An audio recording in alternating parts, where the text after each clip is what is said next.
Muitas vezes elas se perguntam como podiam tocar ao mesmo tempo em que milhares de pessoas entravam em fila para as câmaras da morte. Depois do intervalo, você vai ver que moças da orquestra presenciaram muitos parentes e até os próprios pais a caminho dos crematórios. O documentário Bar em Auschwitz volta daqui a pouco. On ne peut même pas dire que j'étais belle.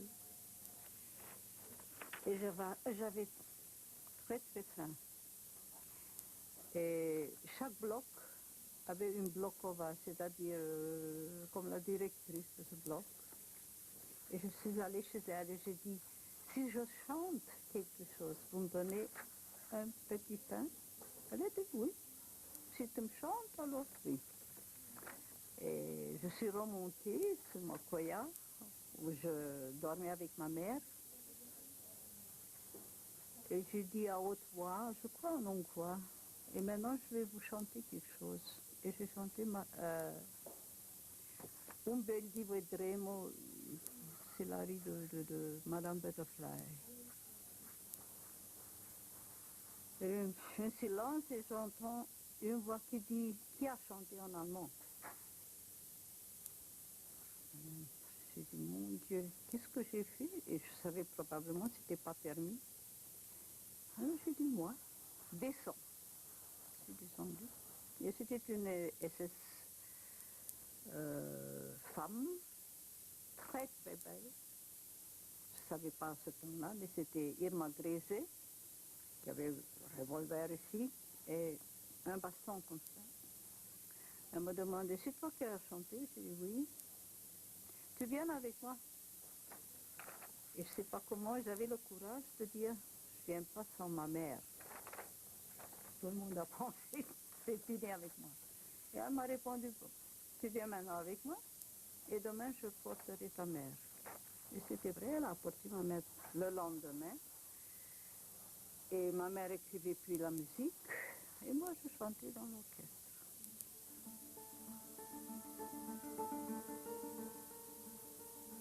Je crois que la chose que je n'oublierai jamais dans ma vie est quand les trains sont arrivés avec les gens.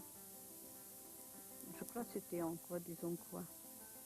Alors, notre orchestre, je ne sais pas si tous, toutes, on les amenait là où les trains sont arrivés et moi je devais chanter. Et je devais chanter toujours des chansons très gaies, pas d'opéra, pour faire penser les gens, mais c'est pas mal ici, il y a de l'orchestre, il y a de musique. Et moi je savais qu'ils vont mourir dans une demi-heure. Je me demande aujourd'hui, comment est-ce que je pouvais faire ça? Comment est-ce que je pouvais chanter? Je chantais une chanson stupide que Rosita Serrano, à ce temps-là, elle était très fameuse à chanter. Ça s'appelait Oui, madame, vis-à-vis, madame, wohnt ein junger Mann, der ist verliebt in Sie, madame, etc. Une chanson très gaie. Incroyable.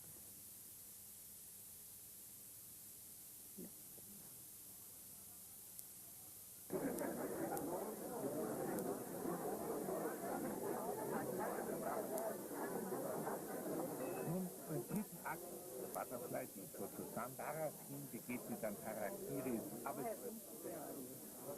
Woher kommt eine riesenhafte Abschiedsarie? Abschied von dem Kind, ja. Von dem Kind. Ein ungeheuer dramatischer Abschied, nicht nur vom Kind, sondern vom Leben. Und darf ich sagen, dass diese Arie ist eine der schwersten Sopranarien, weil es sehr dramatisch ist. Es ist nicht so hoch.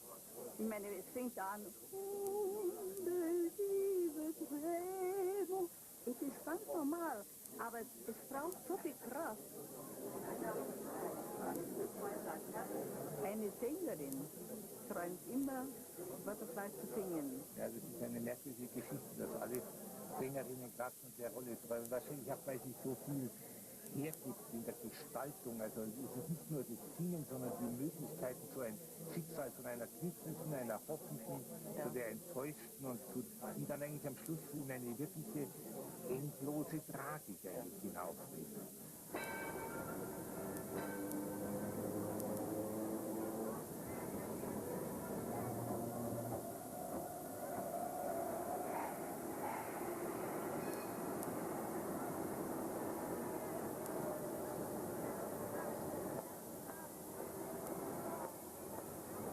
La musique, ça c'est ma vie.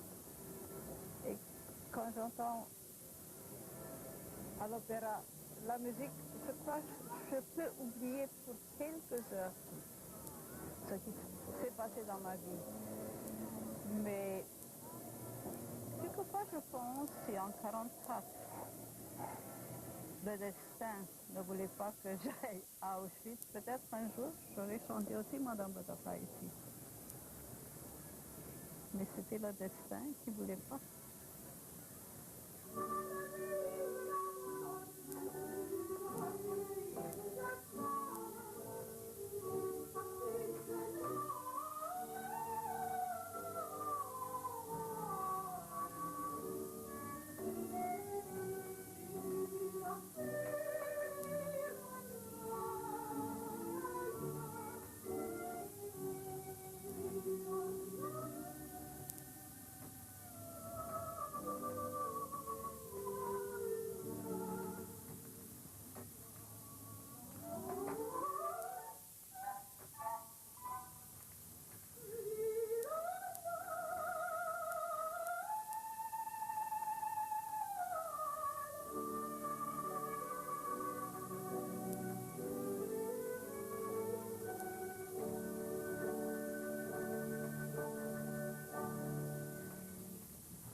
Yes, the notes are all right and everything up to there, but then when it's all finished, we are going to play the right, with a nice sound, okay? And we're going to practice those. When I went to the concentration camp, and they say they needed a double bass, and Lily says, why don't you, my sister Lily, why don't you, you bring a man from the men orchestra to teach Yvette, because she was going to learn the double bass. And she's Alma Rosesov, it was great. So they sent me that teacher from the men's orchestra, and he started to give me lessons. And of course, to me, the double bass was the biggest instrument that everybody had, and that was the smallest one. You know, it's a big instrument. And so the Nazi came in, and he said, where is the girl who plays the double bass? So Alma said, well, you don't learn an instrument so easy. I said, she just started. And then I said to her, I can play something. And she said, what can you play? I said, La Danza. And she didn't know that I was practicing in the other room. So when I went there, she was so happy. I could see her face that I did this piece. And the Nazi said, how old are you? I said, 15. So he said, so you're learning this instrument here now. When you're going to go back to your country, he says, then you can study and use that. So we all looking at each other saying, are we going to get out of here?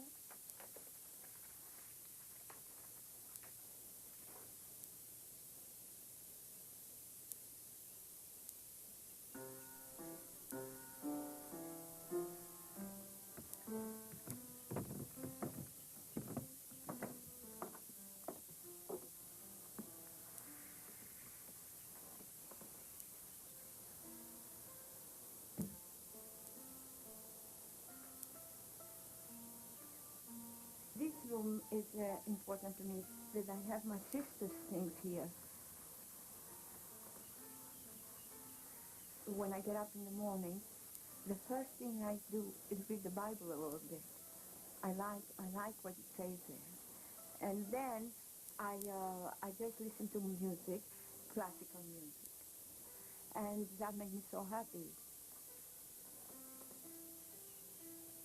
But I miss my mother so much, and that particular day, I guess it was coming towards the end of the war. I saw the Alma Rosé said, "Get up, and we are going to play there." And they said, "Where are we going to play?" It wasn't like as usual we were playing, and she says, "Okay, let's go and play." We went, and we saw while we were playing, we saw right there that a train came, and one after the other, and they were stopped right where we were playing, and there's barbed wire there. Just, you know how many people died, kids or others, forgetting there is a barbed wire that if you put your hand, they die. They put a barbed wire. So they stopped, and we saw a little baby, like it was about 2 years old, came out, and also a girl. And when we saw her, we stopped her. And she recognized us because we looked okay, because we were in the orchestra. I mean, she would know who we look like, we are. And this girl was a girl I knew in Greece, and that I used to go to her house. Immediately went to her. As soon as they opened the door, to let her in. And my sister Lily. So I say, "Who did you come with?" He says, "I came with your mother, your father, Michelle." At that point, we are there. She doesn't know what it's all about, and we know that the next thing they're going to go to the gas chambers immediately. How could we keep it to ourselves, knowing that this thing is going to happen in a few minutes, and here we are trying to keep it away from her? Then the flames start coming out. And Lily and me, we were all crying, and Alma Rosé was saying, "Don't show emotion." How can you not show emotion when your father and your mother going there? I don't remember, I mean, I remember everything that happened there. Suddenly I said, how did it occur to me that day was the day that my parents died? And I was saying my prayers, and I said, I hope they don't suffer too much. I heard that they showed us that they go one on top of the other to breathe. You know, when they get them in, and they try to one to stand on top of the other so they can get their breath out. That's what they must have done. I was hoping that they died immediately. And then they went about 15 minutes, 20 minutes, and they left one little boy inside the camp with us, without one of the Nazi ladies, and she took the boy with her, and she brought us in the block where we were living, and she made us play music, and she was dancing with the little boy.